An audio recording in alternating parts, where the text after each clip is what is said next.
सत श्री अकाल, की हालचाल। तो कैसे हो भाई लोग? Welcome to back to welcome my new video. तो आज हम इस वीडियो में बात करेंगे फंडामेंटल एनालिसिस के बारे में। तो आपका बिना टाइम वेस्ट किए चलते हैं अपने वीडियो की ओर। अब शेयर मार्केट में दो प्रकार के लोग रहते हैं, एक तो इन्वेस्टर और दूसरे ट्रेडर। वैसे ही हमारी एनालिसिस भी दो तरीके की रहती है, पहले तो फंडामेंटल एनालिसिस और दूसरी है टेक्निकल एनालिसिस। अब जिसको ये एनालिसिस नहीं आती है वो हमेशा टिप के बारे में बात करता रहता है, मेरे को टिप दे दो, लेकिन सिर्फ टिप है ना रेस्टोरेंट में मिलती है।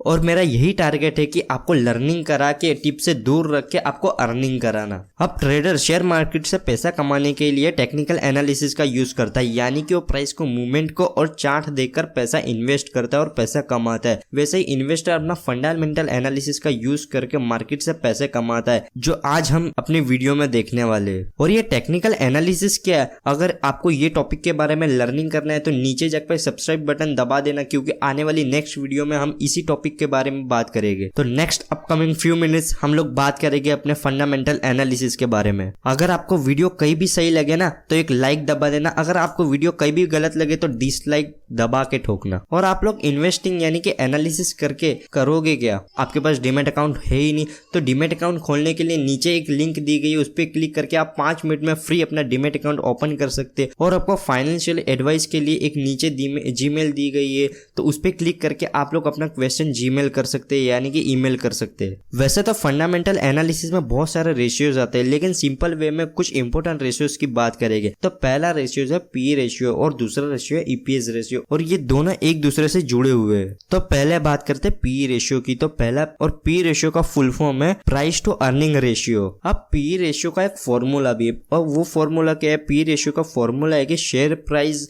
Divided EPS. अब ईपीएस का फुल फॉर्म क्या है वो हम लोग देखते हैं। तो पी को समझने से पहले हम लोग समझते हैं ये ईपीएस क्या होता है। अब ईपीएस यानी कि अर्निंग पर शेयर, और ईपीएस का अपना एक अलग सा फॉर्मूला है net profit divided common share. अब कॉमन शेयर क्या है? तो मार्केट में जो कंपनी के अवेलेबल शेयर्स है टोटल, उसको हम लोग कॉमन शेयर बोलेंगे। और आपकी जानकारी के लिए बता दूं कि मार्केट में कई सारी वेबसाइट्स है शेयर बाजार के बारे में, और वहां P ratio, EPS ratio, balance sheet वो सब दिया हुआ रहता है। लेकिन मैं आपको ये बेस क्यों समझा रहा हूँ? क्योंकि आपके दिमाग में ये क्लिक हो जाए कि पी रेशियो, ईपीएस रेशियो और बैलेंस शीट से हम लोग कैसे इन्वेस्टिंग की टिप्स ले सकते हैं। अब ईपीएस के पॉइंट में नेट प्रॉफिट आया, तो नेट प्रॉफिट कहां से आएगा? नेट प्रॉफिट तो बैलेंस शीट से आएगा। तो पहले बैलेंस शीट समझते हैं, क्योंकि बैलेंस शीट में और सारे कई मार्जिन के टॉपिक आते हैं, जैसे एबिटा मार्जिन, टैब मार्जिन। किसी को पता ही नहीं कि ये मार्जिन होते क्या है, क्योंकि हम लोग न्यूज चैनल में तो बहुत सुनते हैं भाई ये कंपनी ने रेवेन्यू जनरेट किया, ये कंपनी ने एबिटा मार्जिन जनरेट किया, लेकिन ये है क्या हमको पता ही नहीं है। अब बैलेंस शीट में तो 3 इंपोर्टेंट पॉइंट आते हैं। पहला तो एसेट्स,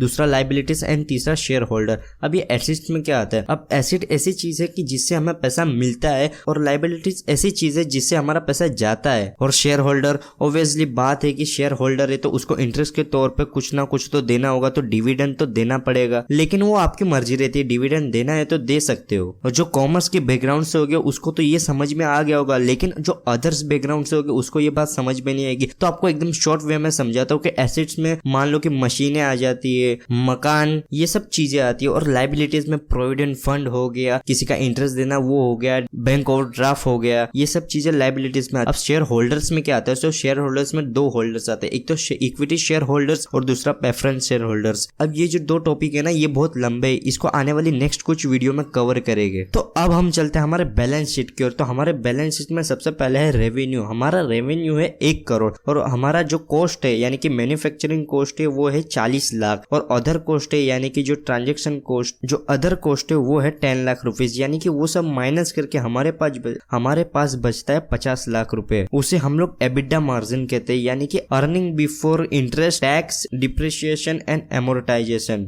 अब ये जो 50 लाख रुपए ना, इसमें से हम लोग को interest, depreciation and amortisation minus करना पड़ेगा। तो हम मान लो कि हमारा इंटरेस्ट है 5 लाख रुपीज, यानी कि हमने जो लोन लिया था कंपनी को चलाने के लिए, तो हमें उसका इंटरेस्ट चुकाना पड़ेगा। तो मान लो कि वो इंटरेस्ट आया 5 लाख रुपए, डिप्रिसिएशन यानी कि वो आया 5 लाख रुपए, एमोर्टाइजेशन वो भी आया 5 लाख रुपए, तो तीनों मिला के हुए 15 लाख रुपए। तो 50 लाख में से 15 लाख माइनस करेंगे तो बचते 35 लाख रुपए। अब ये हुआ पीबीटी, यानी कि ये हुआ प्रॉफिट बिफोर टैक्स, यानी कि इस पर टैक्स लगा नहीं है, तो ये 35 लाख पे टैक्स लगेगा। तो मान लो हमारा टैक्स है 30%, तो हमको 30% टैक्स देना पड़ेगा। तो 35 लाख पे 30% टैक्स हुआ 10,50,000 रुपीज। तो वो माइनस माइनस करके हमारे पास बचेगा 24,50,000 रुपए। तो इसे हम लोग पैट कहेंगे, यानी कि प्रॉफिट आफ्टर टैक्स। अब ये प्रॉफिट आफ्टर टैक्स यानी सब टैक्स वैक्स क्लियर करके हमारे पास जो प्रॉफिट बचा है, यानी कि उसे हम लोग नेट प्रॉफिट कहेंगे। अब ये जो नेट प्रॉफिट है ये ईपीएस में यूज किया जाएगा, यानी कि अर्निंग पर शेयर रेशियो। और अर्निंग पर शेयर रेशियो का आपको फॉर्मूला तो पता ही है, net profit divided common share. अब नेट प्रॉफिट तो हमको मिल गया है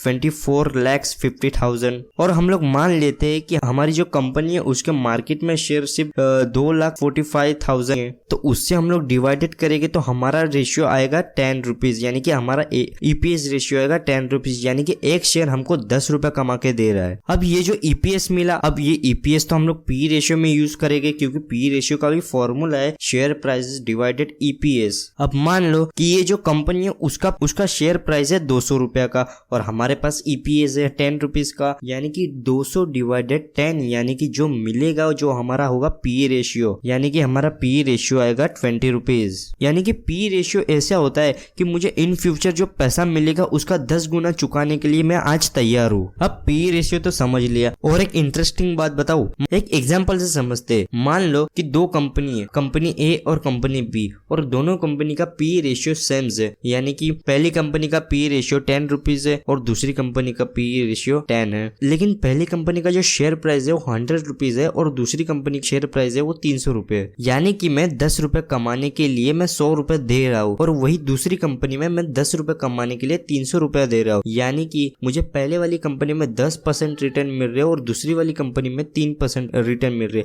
उससे अच्छा मैं एफडी में ना इन्वेस्ट करूँ तो दूसरी कंपनी में इन्वेस्ट करने की जगह। तो ये भी देखना पड़ता है कि हम लोग पी लेवल को कैसे यूज करते हैं। अब पी लेवल को आने से मतलब नहीं, उसको यूज करने से मतलब है। तो ये था हमारा आज का वीडियो। तो आपको वीडियो कहीं पे भी सही लगे ना एक लाइक ठोक देना, और जरा भी गलत लगे ना तो दबा के डिसलाइक ठोकना। और हाँ, पैसों की करने की हो ना बात तो करना सिर्फ जय के साथ।